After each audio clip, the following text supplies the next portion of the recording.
Are you having one of those weeks too? Okay. Friends of mine who understand these things have told me that Mercury is in retrograde. And that means don't check any luggage if you're flying and other things. But it's been one of those weeks, even though we're only into the second day. We're waiting now for Professor Castillo, who I know hopefully will be here. But to talk to you about a few things first. So the first thing is some reminders. The first one is that Barbara had a member of her family die back east, and she has gone to New York, and instead of the funeral being on Sunday, they had it yesterday, so she won't be back today. Chate and I are all alone. Stephanie's had some medical stuff she's going to have taken care of, so we're the team without any backup. Barbara said to tell you that she will have your papers for you if you need them tomorrow during her office hours. Okay. The second thing is, one of the requirements for the course is that you write papers called notable quotes. And one of the things about the notable quotes is that 3 are due on separate weeks by the 23rd, which is 2 weeks, or the week of. Let's see. Today's the 7th, the week of the 21st. You need to have 3 of them in. For those of you who haven't read your syllabus, this is probably new information to you, so you need to get one in this week, next week, and the following week if you're to do all 3. Does anybody have a question about a notable quote? I'm going to take a minute to just kind of go over the notable quotes. The first thing is there's a model for how to do them in your syllabus. We wanted to show you exactly a model or a prompt, how to do them, which means you take a quote from the reading that I think is particularly important or interesting, and you write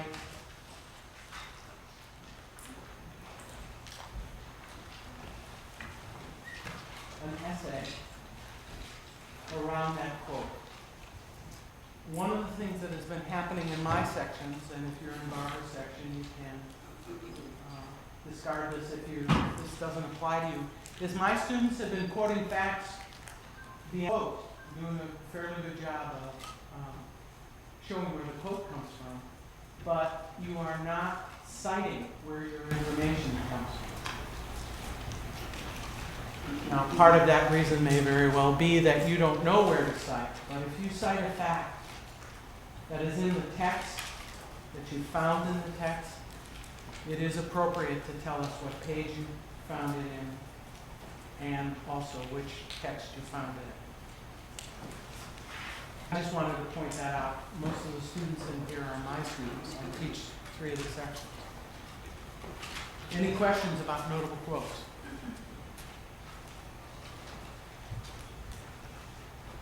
Tomorrow, beginning tomorrow, we will be handing out a study guide for the midterm, which is the week of the 21st.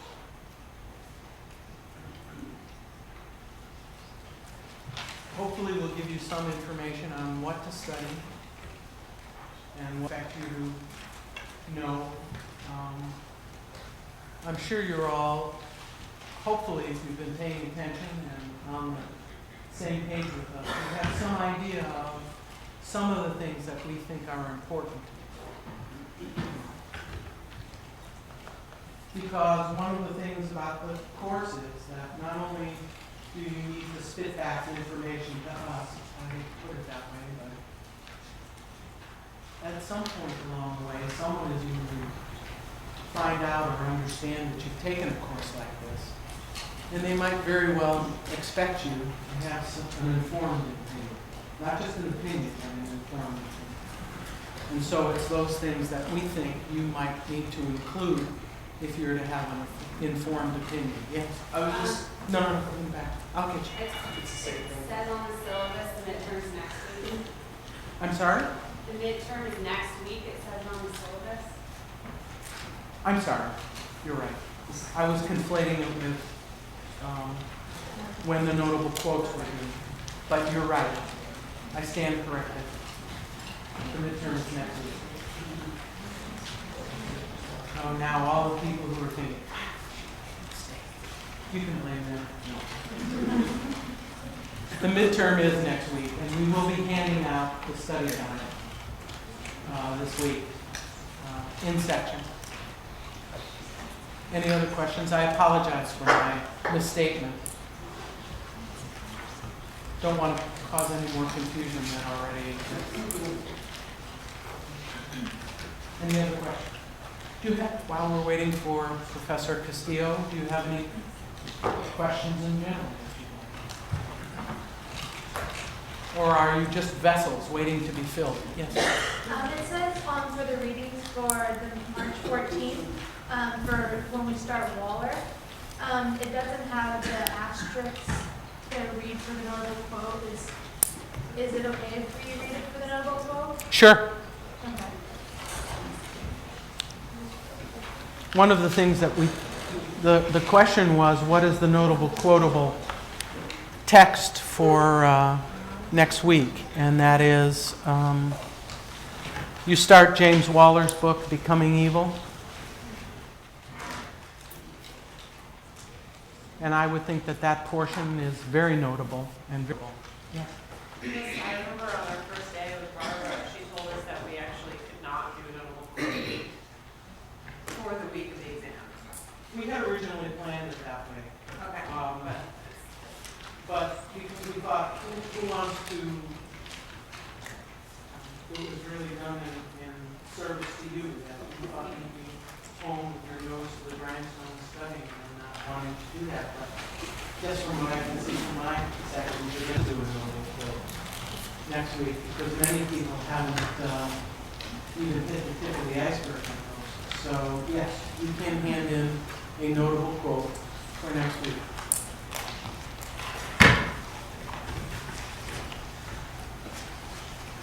Anything else? Any other thing we've done wrong? Yes. Someone got a hand up? Yes. I have a question about pertaining to the notable quotes. Great. We're waiting for Professor Castillo. I recently found out about the rape of Nanking, The rape of Nanking. or what is called the rape of Nanking. And I was wondering if you could talk a little bit about that. Well, that's supposed to be our lecture next week. Oh, it is.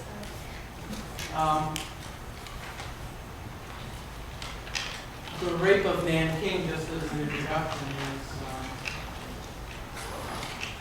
was a book, the title of a book that was written by someone who we had several years hoped to bring here to speak, Chinese American by the name of Iris Chang. Unfortunately, for lots of complicated reasons, she ended her life last year. There was a lot of pressure on her. She was the first person to speak broadly about Japanese atrocities during the Second World War. And one of the places that these atrocities took place was in China. The Japanese occupied China and committed some horrible atrocities there. And people haven't really, or didn't, speak much of it until Iris Chang wrote her book. And in fact, it was what we might call path-breaking. Your reading for next week addresses the issue of why we have not spent time or addressed the Japanese atrocities. They killed approximately 30 murdered 30 million people in Asia during World War II. And there are several people who have called for redress. I don't know whether you know or not, Germans have really made some remarkable efforts at paying, admitting their guilt, the responsibility that they all have for what happened under the Nazis. They have done remarkable things in terms of young German kids, when they graduate from high school, many of them go to Israel, live on a communal farm and work and learn about the Israeli people. Germany is what we call a philo-Semitic country, and I don't know whether you follow the news, but in Austria, David Irving, who is known as a Holocaust denier, he's a historian, who said that Hitler really didn't know about what was going on, and he really believed that that many Jews would be killed, was sentenced to, I think, 7 years in prison. It's 3 or 7 years in prison for denying the Holocaust. It is against the law in Germany and in Austria and several other countries in Europe to deny that the Holocaust happened. Yes? Are there any genocides where that, Could you speak up? are there any other genocides where that has also happened? Like it's illegal to kind of never occurred? Not that I Several know people of. who said that in Rwanda decided that it never happened. No, it's not against the law. It may be against the law in Turkey to deny that the Armenians were the victims of genocide.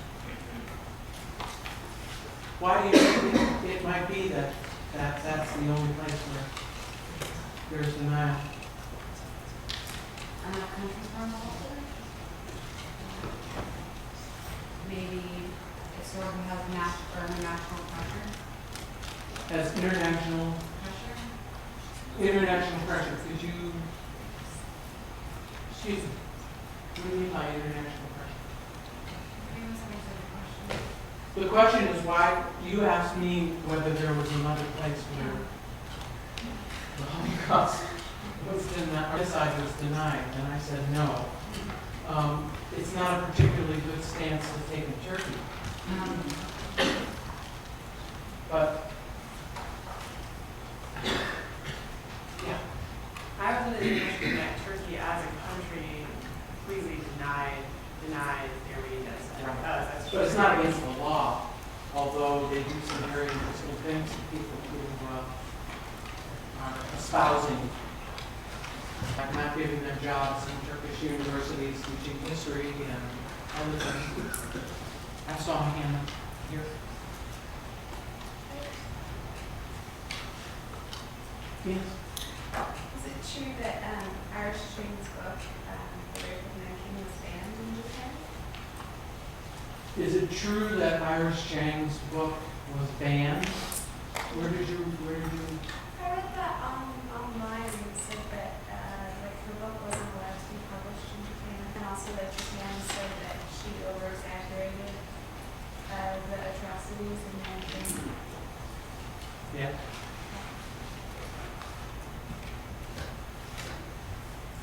Anybody else? Yeah. It's interesting because I had a friend who went over to Japan for an exchange student for like 6 months, and he said that I was asking him about this kind of stuff, and he said that he actually one of his teachers was actually that was their interest was in a lot of this stuff, and that actually his teacher was quoted by his American professor when he got back to the States in something that they were saying about it in Japanese history. So there's this very interesting combination in Japan of people who really kind of deny it, but at the same time people who kind of really investigate it.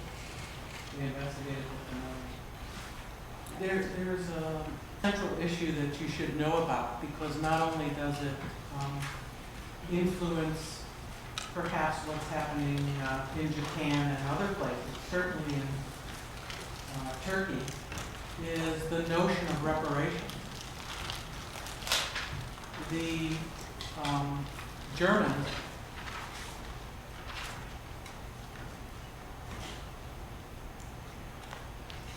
confiscated so much in the way of material possessions from Jews and mostly from Jews.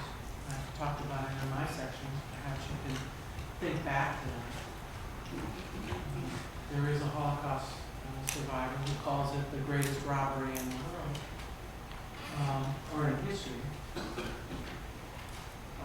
And so, through pressure, many people have been calling governments, etc., to account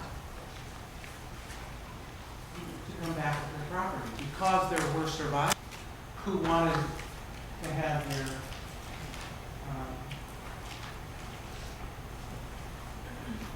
land, their property, their bank accounts, their insurance policies, because they wanted that money back. Germany had to address the notion of reparations. Now, it has gone on now to the point where people who had done slave labor said, we worked for all of these companies for several years, you exploited our labor, we want to be compensated for that. And people like Volkswagen and IG Farben and Bayer, the people who make your aspirin, several German companies have put together funds to pay people for, they can't reimburse them what their labor was worth, but they have been settling, quote, claims. There are several insurance companies who were prohibited from doing business in California and in Washington, foreign insurance companies, until they settled and came up with some sort of plan to pay insurance claims. You know, many people think about it. 6 million people were murdered. Not all of them had insurance policies, but many of them did. They paid their premiums like people do. What happened to the money that they had invested in them? So insurance companies were made to go back and look at their files to see whether there were Holocaust victims who had insurance policies. Banks, in what appears to be probably another very interesting case of a hero. Informally, Holocaust survivors would say, and I met one who said, you know, my father told me that after the war I was to go to Switzerland, and I was to go to this bank and tell them my name, and tell them my father's name, and tell them to give me the... He said to me at Auschwitz, there's plenty of money for you if you survive. Just go to this bank and tell them you want the money in the account. And he went. And they said, what's the account number? Do you have proof of this account? And they never took his word for it. I mean, what pieces of paper could you say at Auschwitz when you were completely your clothes, etc.? And he went back several times asking for this money. And every single time, he was either put in a bureaucratic loop or told that there's no way we can help you. Now, how does this heroism connect? Several years ago, we had a young man by the name of Christoph Miley who came and did a lecture here. And it turns out he was a guard in a Swiss bank. And he also had an interest in history and had recently seen the movie Schindler's List. And he was closing up for the night. And the last place that he went to close up was the photocopy room. And he went in the photocopy room and he saw in the bin to be shredded a ledger. And being curious, it looked old, he went over and picked it up. And lo and behold, inside that was not only money transfers, but property transfers from a bank that this Swiss bank had bought. They bought all the assets of the bank during the war. And in it were property transfers to the Nazi government in Hamburg.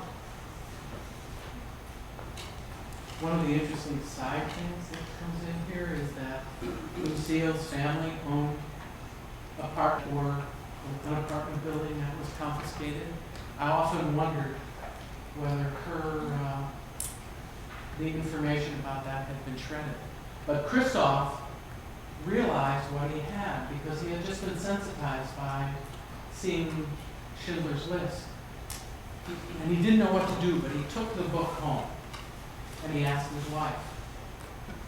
And they are evangelical Christians and believe very much in doing the right thing.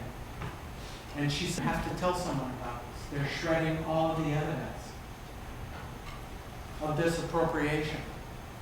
And so he went to the head of the Jewish community in, I believe it was Geneva, and the head of the Jewish community said, oh dear,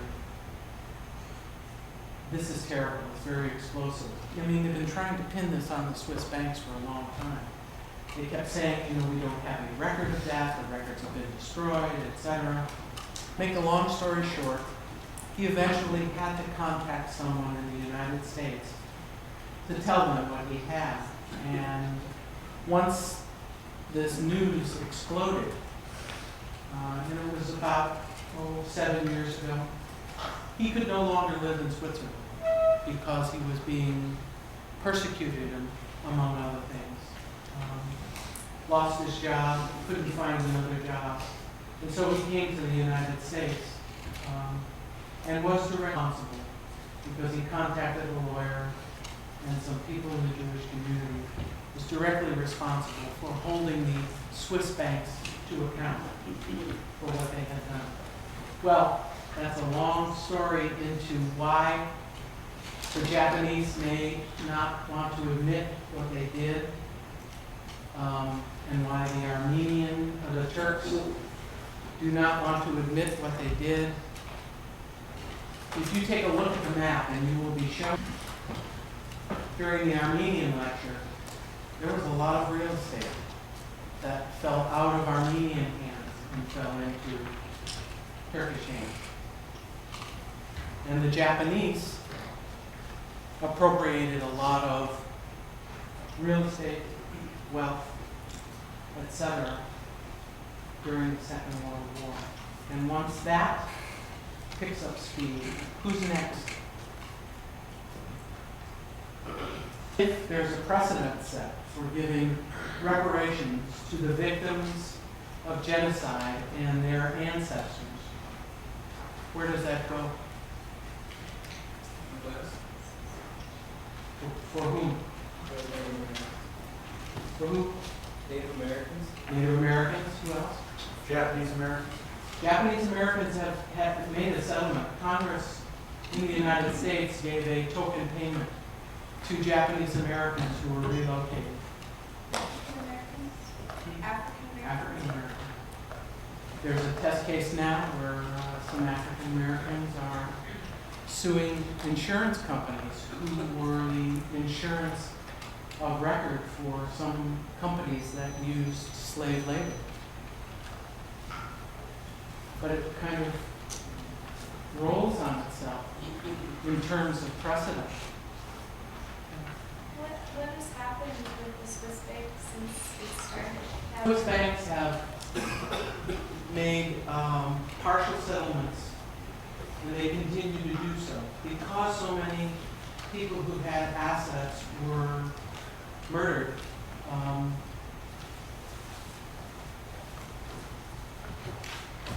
They have no heirs, And so the money has been given in separate funds to the World Jewish Congress, and they use it to help needy serfs who might need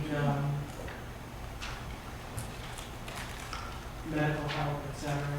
The person who instituted the suit, who actually hired the lawyer to go after the Swiss banks, was 80 years old, insisting that her family had a very large bank account in a Swiss bank and that she wanted it back for the very same reason that Paul Bankel said that his father had told him that he would be if he could get the money from the Swiss bank.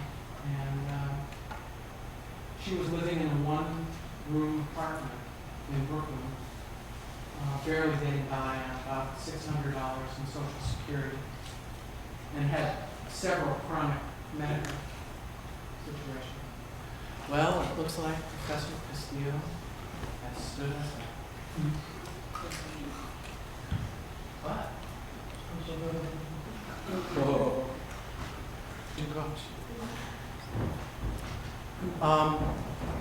Because of some uncertainty about whether he would be here, I came prepared. I'm prepared every week for.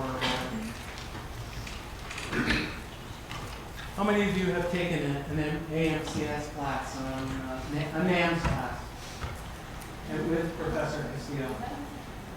Anybody taken one with Professor Castillo? Okay. One of the things he would say to you, if you were here, is that you might find it surprising to know that genocide took place in a place where we could go in just a short car ride. How many of you were aware of that? Where did you learn about that? Where? Cultural anthropology. Elementary school, you learned about genocide. In Santa Clara. Who else learned it in high school? What was the question? The question was, how many of you knew that there was a Native American genocide, that Native Americans were subjected to the conditions? Where'd you learn? High school. High school? Mm-hmm. The same. The same. High school? Okay. Did you learn the extent of it? No? Okay. There was a series on television called 500 Million. Right? Did any of you see it? I think you probably were in grammar school when it came out. Narrated by Kevin Costner. Has anybody seen any of the 500? It was an 8-part series. I know, cheesy, Kevin Costner. Why did he get the part, do you think? Dances with Wolves. Didn't go native, but he did narrate what is a very interesting video. And so we're going to turn that on and we'll watch it. Hopefully it'll give you some notion of the scope of this genocide. And what I would like you to do is possibly think about some of the conditions that I talked about. Was it last week? About the conditions that have given way to genocide and the effects of genocide. Wait. Okay, the FBI is watching.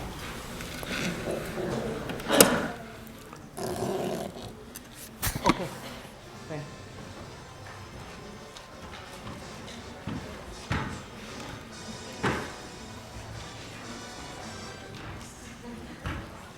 Can you turn the sound up, Shazam?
back to 500 nations. First encounters between Europeans and Indian people are some of the most famous and important events in world history. Most of us can recite the names of Christopher Columbus's ships, the year he first landed in the New World, and how he mistakenly called the people he encountered there Indians. But few of us know the names of the people who greeted Columbus, or much about the lives they led. How did they greet the strangers? Were they treated like gods? Were they feared? Were they attacked? Or were they treated as a new and exotic trading partner, people who had a long history of dealing with other seafaring cultures? The first meeting between European and American worlds would bring two very different cultures into conflict. We take you now to the Caribbean, where the rough road of contact begins. 500 Nations continues with a clash of cultures.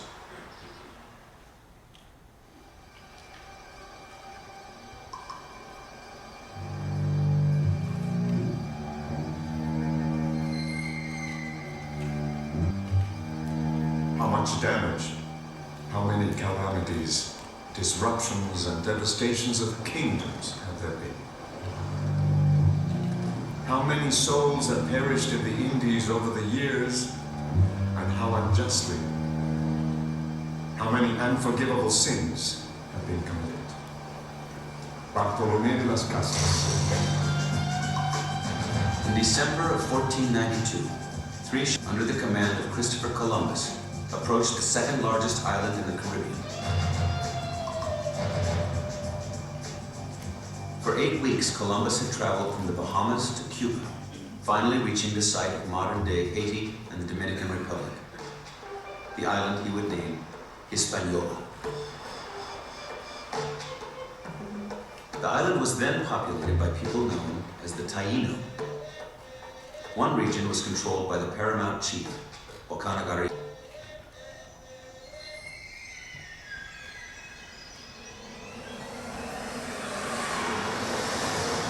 On Christmas Eve, while coasting along the shore, Columbus's flagship, the Santa Maria, ran aground. When Wakanagari learned the news, he sent all his people from the town with many large canoes to unload everything from the ship. So great was the care and which that king exercised, and he himself was as diligent unloading the ship as in guarding what was taken to land, in order that everything would be well cared for. Grateful for the island leader's help, Columbus accepted his invitation to come ashore. The admiral left to dine on shore and arrived at the time when 5 kings had come, all subject to the one who is called Wakanagari. Wakanagari came to receive the admiral as soon as he had reached land and took him by the arm.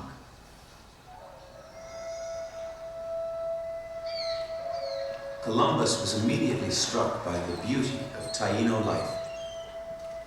The king observes a very wonderful estate in such a dignified manner that it is a pleasure to see. Neither better people nor land can there be. The houses and the villages are so pretty. They love their neighbors as themselves. And they have the sweetest speech in the world. And they're gentle, and they're always laughing. Christopher Columbus. As a token of gratitude for the rescue of his men and supplies, Columbus presented Wakanagari with a red cape, a prestigious item among the Taino elite.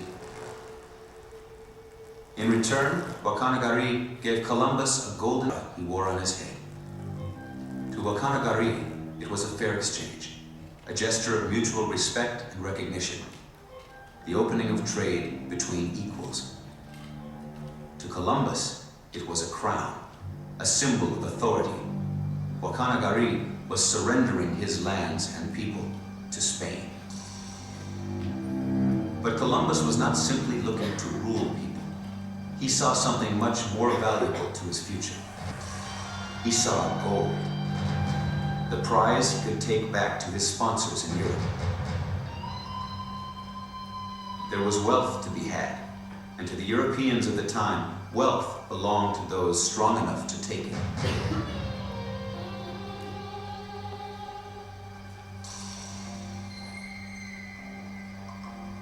Now I have ordered my men to build a tower and a fort. Not that I believe it to be necessary, for it is obvious that when that I bring, I could subdue all of this island, since the people are naked and without arms. But it is right that this tower be made, so that with love and fear, they will obey.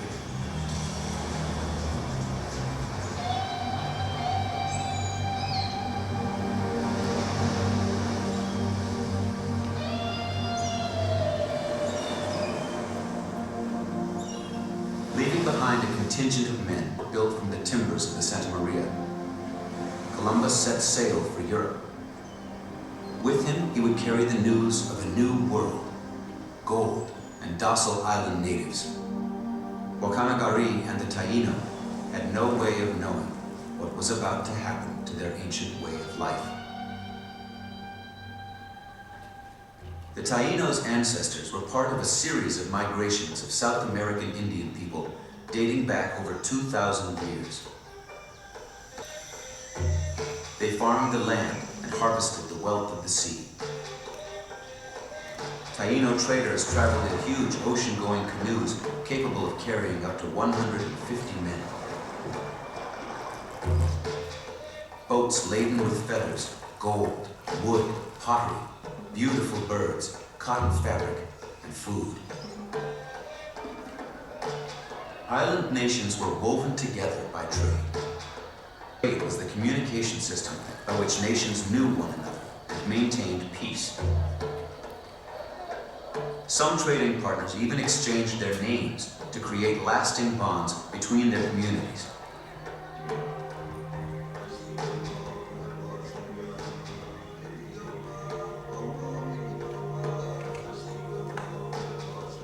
By the time of contact, there were well over 1 million people living in the Caribbean. Local communities subject to powerful regional leaders like Wakanagari, who controlled trade with large personal fleets and warehouses of commodities. Into this world, Columbus returned in November 1493 with a military flotilla of 17 ships.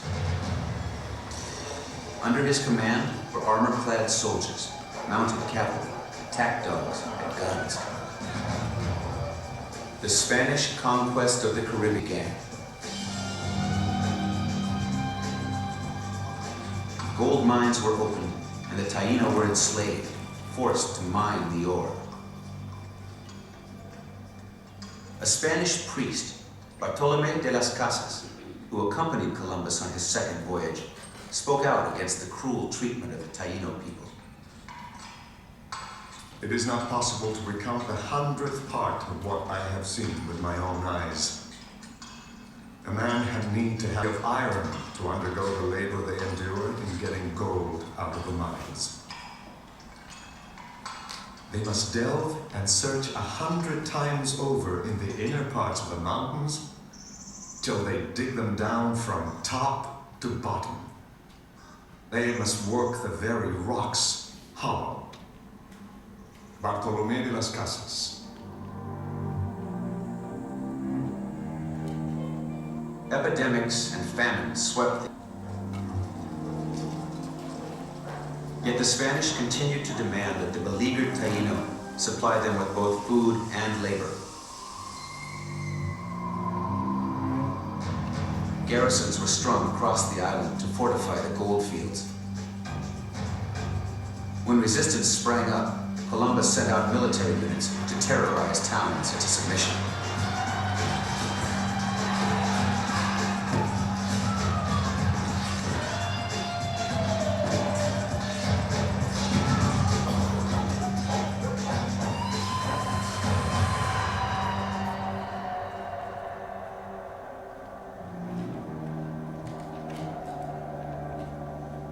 They were so relentlessly persecuted and pursued with their wives and children up into the hills, so tired, hungry, and harassed. And and there went with them disease, death, and misery, just as if they had been killed in the wars. They died of hunger and sickness that surrounded them, and the fatigue and oppression that followed. After 1496, no more than a third remained of the multitudes that had been on the island. Taino's suffering was so severe that thousands took their own lives rather than submit. Wherefore many went to the wood and hanged themselves, after having killed their children, saying it was far better to die than to live so miserably. Some threw themselves from the high cliffs down precipices, others jumped into the sea, and others starved themselves to death. Bezon, soldier for Spain. Some escaped into the mountains, including Wakanagari, the paramount chief who had befriended Columbus. He soon died, a homeless wanderer. By 1503, 11 years after Columbus's first voyage, only a few pockets of resistance remained. In the mountainous region of Sharawa, Taino people ruled by a woman named Anacaona successfully evaded Spanish demands for labor. Determined to break the resistance, the Spanish governor requested a diplomatic. Anacaona agreed and summoned 80 regional sub-chiefs to her statehouse for the meeting.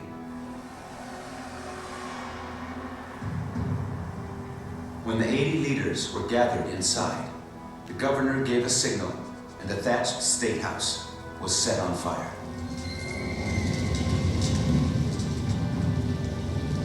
Soldiers lined up outside with swords. Taino leaders who did not burn were killed as they fled the blaze. Anacaona was spared, only to be later executed by hanging. In the aftermath of the bloody carnage, a little boy stood among the ashes and smoke beside the charred remains of his father. A boy whose name the Spanish would come to remember well, Enrique.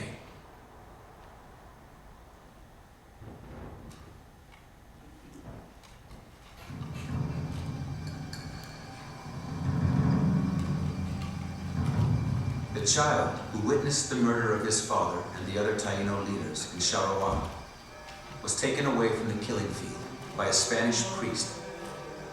He was placed in the care of missionaries and baptized Enrique.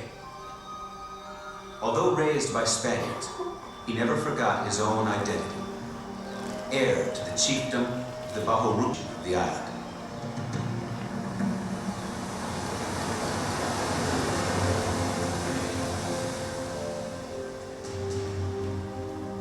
Enrique was a tall and graceful man with a well-proportioned body. His face was neither handsome nor ugly, but that of a serious and stern man. He married a native, a woman of excellent and noble lineage, named Doña Lucia. Bartos Casas. The Spanish government created a labor grant system under which individual Spanish landholders were given village populations to use as forced labor. Enrique, his wife, and his people were turned over to a debauched young Spaniard named Valenzuela. They were at his mercy. The priest, Las Casas, protested. In a more just world, Enrique would have been the master. Valenzuela viewed Enriquillo as a slave and valued him less than manure in the street. Enrique complied with Valenzuela's tyrannical demands, for which he was rewarded with regular beatings and robbed of his last remaining possessions. His many appeals to Spanish authorities fell on deaf ears. When Valenzuela raped his wife, Enrique reached his breaking point.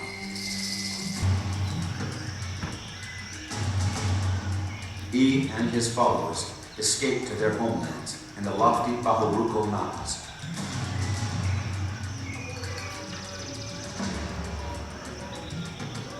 The Spanish came to call him the rebel Enrique, and those who followed him were termed rebels and insurgents. Although in truth they were not rebelling, but only fleeing from their cruel enemies, who were misusing and destroying them, just as a cow or an ox tries to escape from the slaughterhouse. Bartolomé de las Casas. Enrique organized his people. Women, children, and elderly were sent into caves high in the mountains, where they raised chickens and cultivated gardens to feed the resistance army. Scouts were posted on every crag and pass. Heavy boulders rolled into place above the footpaths. Enrique instructed his men to fight only in self-defense, to kill Spaniards only in the course of battle, and otherwise to simply deprive them of their arms. At first, the Spanish army was confident they would quickly crush the Taino resistance. But Enrique's people, armed only with spears, iron spikes, fish bones, and bows and arrows, fought with fierce determination against the Spanish and their sophisticated army. Time after time, they forced the enemy to retreat. During one fierce battle, Valenzuela himself was captured. But even this mortal enemy's life would be spared. Enrique ordered him released. As word of Enrique's victories spread across the island, many Taino fled to his refuge and joined the fight for freedom.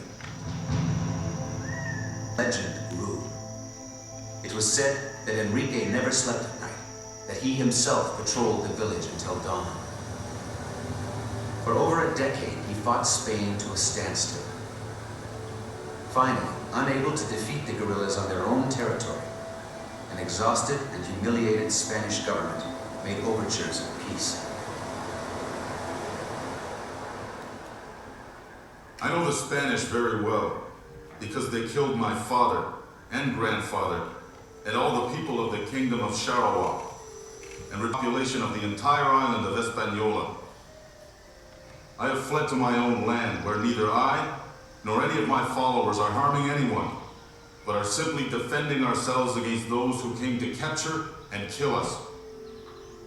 I need not talk to another Spaniard. Enrique, Taino. But there was one Spaniard to whom Enrique would still talk, the priest, Las Casas. After many years demanding the king act to stop Spanish atrocities in the New World, Las Casas had been officially designated protector of the Indians. He now sought out Enrique in his mountain stronghold. 2 months later, Las Casas and Enrique appeared before Spanish authorities and negotiated a truce. 14 years after it began, the rebellion came to an end, but only after the agreed to guarantee freedom for Enrique's people.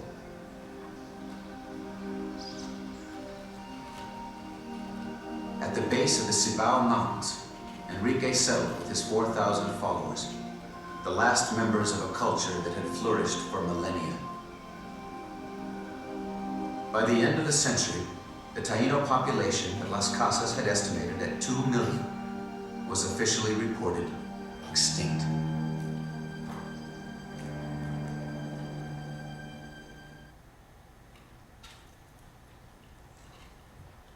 What does the name DeSoto mean to me? It means the personification of evil.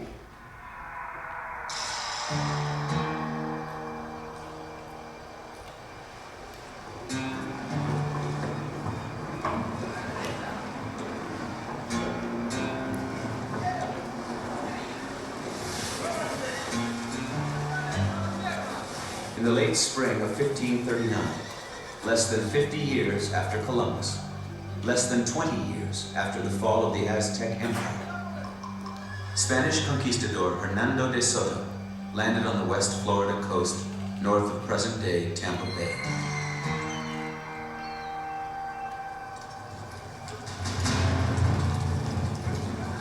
He rode at the head of a 600-man army, 200 mounted. They were supported by 100 servants, herds of horses, pack animals, swine, and trained attack dogs. Unable to carry the quantity of food needed to support the massive expedition, De Soto would feed his men and animals on the bounty of the towns they entered. The invaders came prepared to take their provisions by force.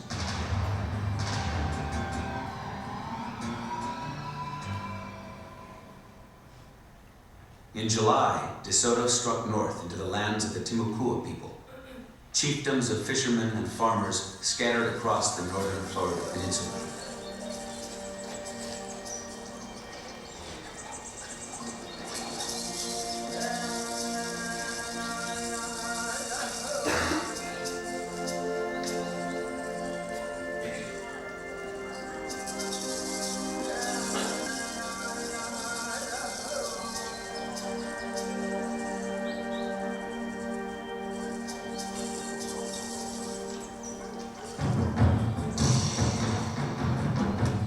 One by one, villages were plundered by the marauding army.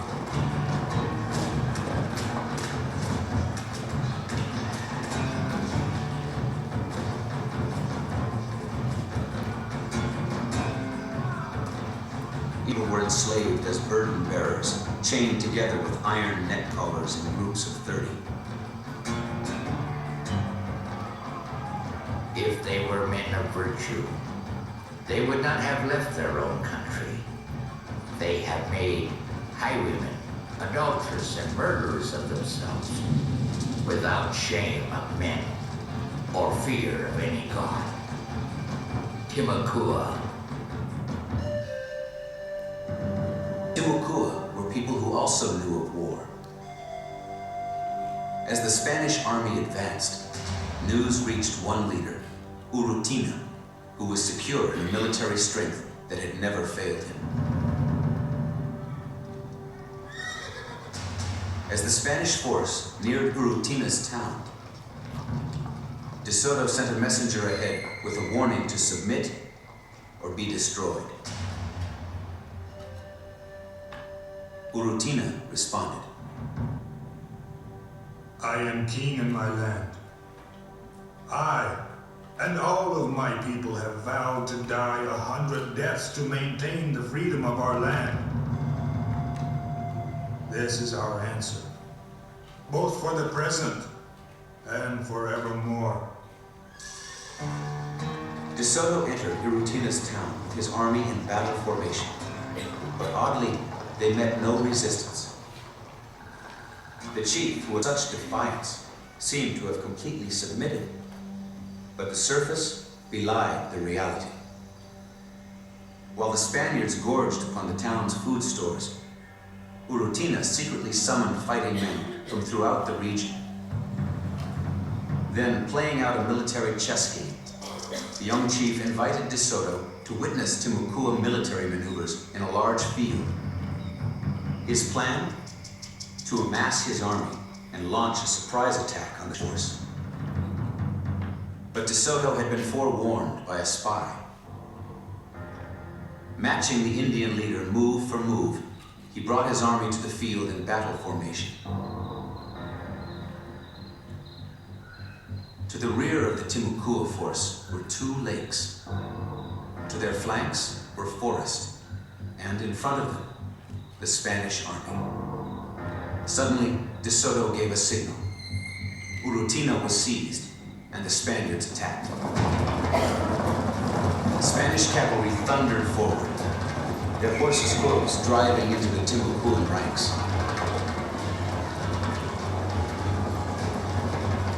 Outmatched, the Indian force fell back.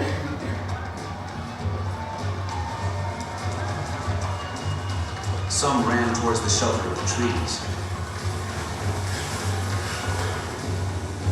Hundreds more plunged into the lake nearby, swimming out into the dark to evade their pursuers. The Spaniards fired into the lake, trying to force the Timucua to surrender. Indian resistors had to tread water constantly. But by nightfall, not a single man had yielded. A Spanish chronicler observed the agonizing struggle. And now, they continued to torment the Indians, never once letting them set foot on the shore, hoping that they would become exhausted by the swimming, and as a result, kill quickly. Thus, they threatened with death those who would not surrender. Regardless of how much the Castilians afflicted them, they could not do enough to keep them from showing their spirit and strength. For even though these men realized that they were without hope of help in the hardships and danger they were experiencing, some chose death as a lesser evil.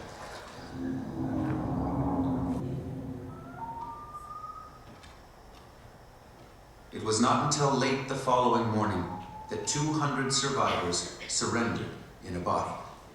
They had been swimming 24 hours, and it was a great pity to see them emerge from the lagoon, half drowned and swollen and transfixed by the toil, hunger, fatigue, and lack of sleep they had suffered.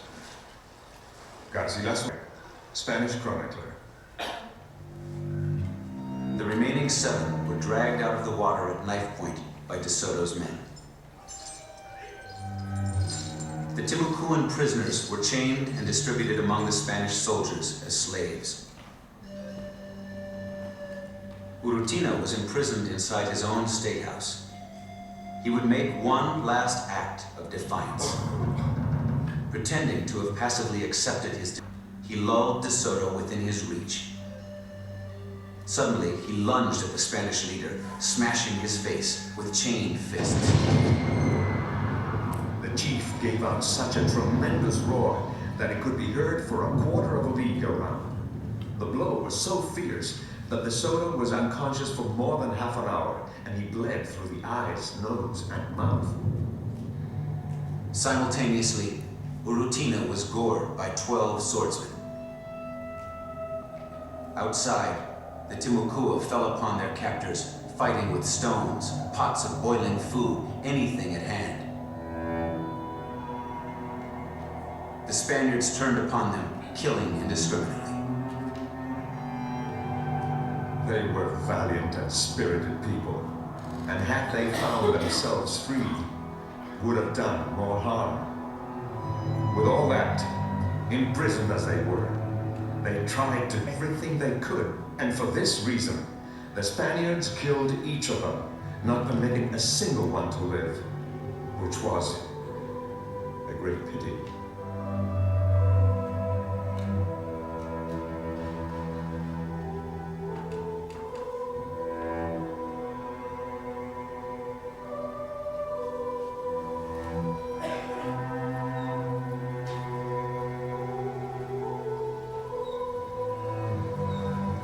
Still lives, even if it's not in our history books, it's in the land itself.